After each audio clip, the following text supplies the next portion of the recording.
Bismillahirrahmanirrahim. Assalamualaikum warahmatullahi wabarakatuh. Kembali lagi di channelnya Tama Edukasi. Dalam kesempatan video kali ini kita akan belajar materi pembelajaran Pendidikan Pancasila kelas 11 bab 2, yaitu tentang Undang-Undang Dasar Negara Republik Indonesia tahun 1945, semester 1, Kurikulum Merdeka. Adapun unit yang akan kita bahas yaitu unit ke-1 tentang ide pendiri bangsa tentang konstitusi.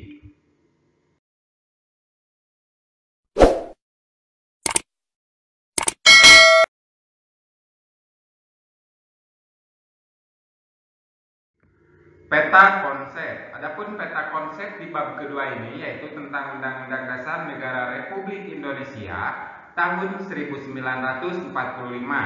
Unit pertama yaitu tentang ide pendiri bangsa tentang konstitusi. Yang kedua yaitu hubungan antar regulasi. Yang ketiga yaitu konsekuensi pelanggaran kesepakatan. Yang keempat yaitu studi kasus pelanggaran norma dan regulasi. Tujuan pembelajaran. Tujuan pembelajaran kita dalam kesempatan di video kali ini kita akan belajar yaitu tentang peserta didik diharapkan mampu menjelaskan tentang akar sejarah konstitusi Republik Indonesia. Mulai dari ide para perumusnya yaitu pendiri bangsa, jenis konstitusi, hingga posisi atau status regulasinya dalam ketatanegaraan Indonesia. Unit pertama tadi yaitu tentang ide pendiri bangsa tentang konstitusi. Apa itu konstitusi? Istilah konstitusi dalam banyak bahasa berbeda-beda, seperti dalam bahasa Inggris constitution, dalam bahasa Belanda constitue, dalam bahasa Jerman constitution, dan dalam bahasa Latin constitutio, yang berarti undang-undang dasar atau hukum dasar. Jadi konstitusi merupakan hukum dasar tertinggi yang memuat hal-hal mengenai penyelenggaraan negara. Dalam ungkapan lain, konstitusi adalah kerangka kerja dari sebuah negara yang menjelaskan tentang bagaimana menjalankan dan mengorganisir jalannya pemerintahan. Konstitusi pada umumnya dibagi menjadi dua jenis, yaitu tertulis dan tidak tertulis.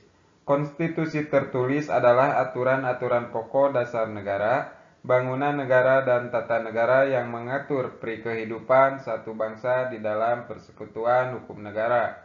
Konstitusi tidak tertulis disebut juga konvensi, yaitu kebiasaan ketatanegaraan yang sering timbul dalam sebuah negara. Contoh konvensi dalam ketatanegaraan Indonesia antara lain pengambilan keputusan di MPR berdasarkan musyawarah untuk mufakat. Pidato Presiden setiap 16 Agustus 1945 di depan sidang paripurna DPR dan sebelum MPR bersidang. Presiden telah menyiapkan rancangan bahan-bahan untuk sidang umum MPR yang akan datang itu. Hampir semua negara memiliki konstitusi tertulis, termasuk Indonesia berupa Undang-Undang Dasar 1945. Sedangkan negara yang dianggap tidak memiliki konstitusi tertulis adalah Inggris dan Kanada. Di kedua negara ini, aturan dasar terhadap semua lembaga-lembaga kenegaraan dan semua hak asasi manusia terdapat pada adat kebiasaan dan tersebar di berbagai dokumen. Inggris misalnya memiliki dokumen bersejarah seperti Magna Carta Libertatum 1215 dan juga The Habeas Corpus Act 1670 dan The Bill of Rights 1689.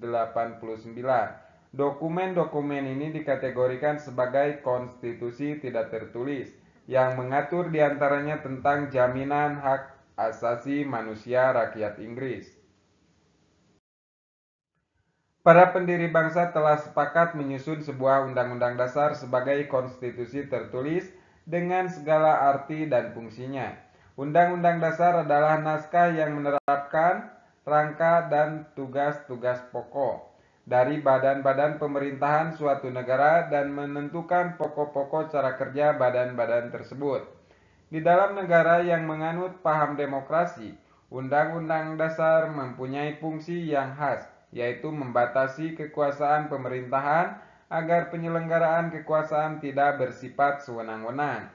Dengan demikian, diharapkan hak-hak warga negara akan lebih terlindungi. Gagasan ini disebut dengan konstitusionalisme.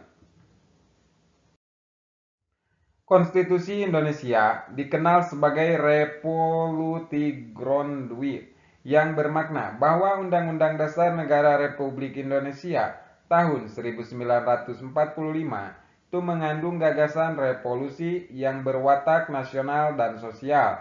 Tujuannya adalah dekolonisasi dan perubahan sosial ke arah terwujudnya keadilan sosial bagi seluruh rakyat Indonesia.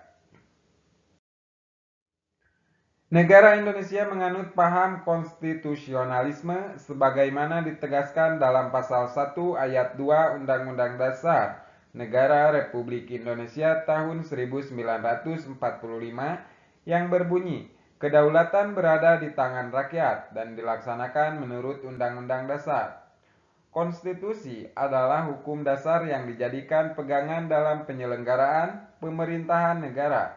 Oleh karena itu, konstitusi bukan undang-undang biasa. Konstitusi tidak ditetapkan oleh lembaga legislatif biasa, tetapi oleh badan khusus dan lebih tinggi kedudukannya. Sejarah Konstitusi Indonesia.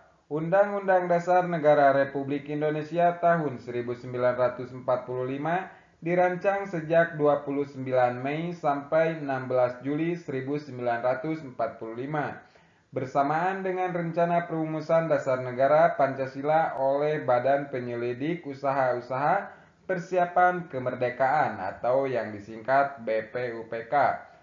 Pada tanggal 18 Agustus tahun 1945 atau sehari setelah ikrar kemerdekaan, Panitia Persiapan Kemerdekaan Indonesia atau yang disingkat PPKI mengadakan sidangnya yang pertama dan menghasilkan beberapa keputusan penting seperti pengesahan Undang-Undang Dasar Negara Republik Indonesia tahun 1945 yang diambil dari rancangan undang-undang yang disusun oleh Perumus pada tanggal 22 Juni tahun 1945, juga dari Panitia Perancang Undang-Undang Dasar tanggal 16 Juni 1945, memilih Ketua Persiapan Kemerdekaan Indonesia yaitu Soekarno sebagai Presiden dan Hatta sebagai wakilnya. Naskah Undang-Undang Dasar Negara Republik Indonesia tahun 1945 pertama kali dipersiapkan oleh BPUPK.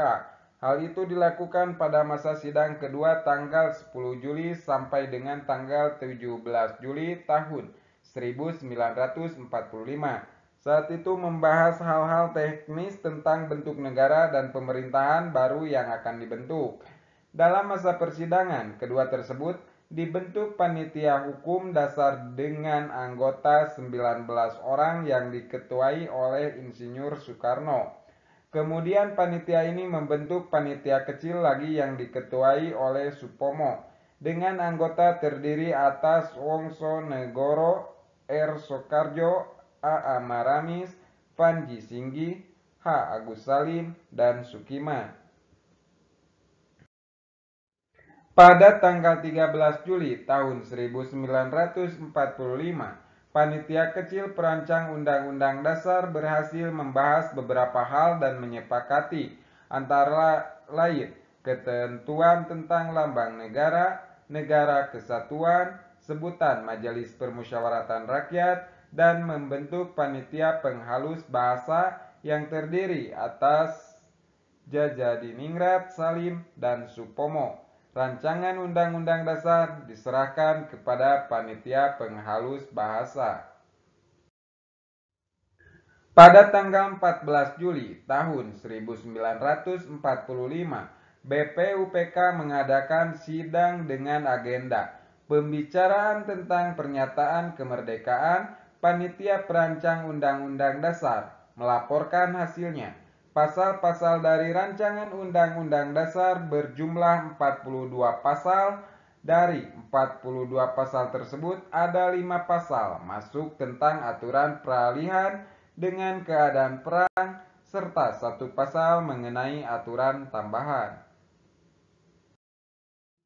Pada sidang tanggal 15 Juli tahun 1945 dilanjutkan dengan acara pembahasan rancangan Undang-Undang Dasar. Saat itu Ketua Perancang Undang-Undang Dasar yaitu Soekarno memberikan penjelasan tentang naskah yang dihasilkan dan mendapatkan tanggapan dari Mohatta. Lebih lanjut, Supomo sebagai panitia kecil perancang Undang-Undang Dasar diberi kesempatan untuk memberikan penjelasan terhadap naskah Undang-Undang Dasar. Penjelasan Supomo antara lain menjelaskan betapa pentingnya memahami proses penyusunan Undang-Undang Dasar. Paduka Tuan Ketua, Undang-Undang Dasar negara manapun tidak dapat dimengerti. Sungguh-sungguh maksudnya Undang-Undang Dasar dari suatu negara. Kita harus mempelajari juga bagaimana terjadinya teks itu, harus diketahui keterangan-keterangannya dan juga harus diketahui dalam suasana apa teks itu dibikin.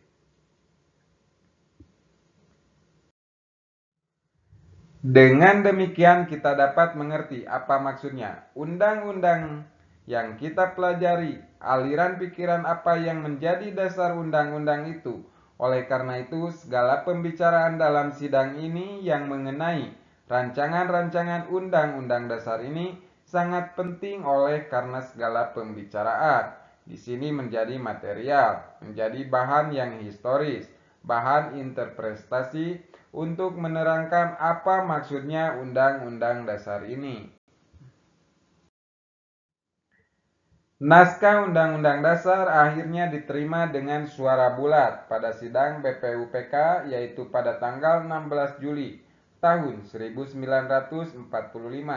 Selain itu diterima pula usul-usul dari Panitia Keuangan dan Panitia Pembelaan Tanah Air. Dengan demikian selesailah tugas Panitia BPUPK.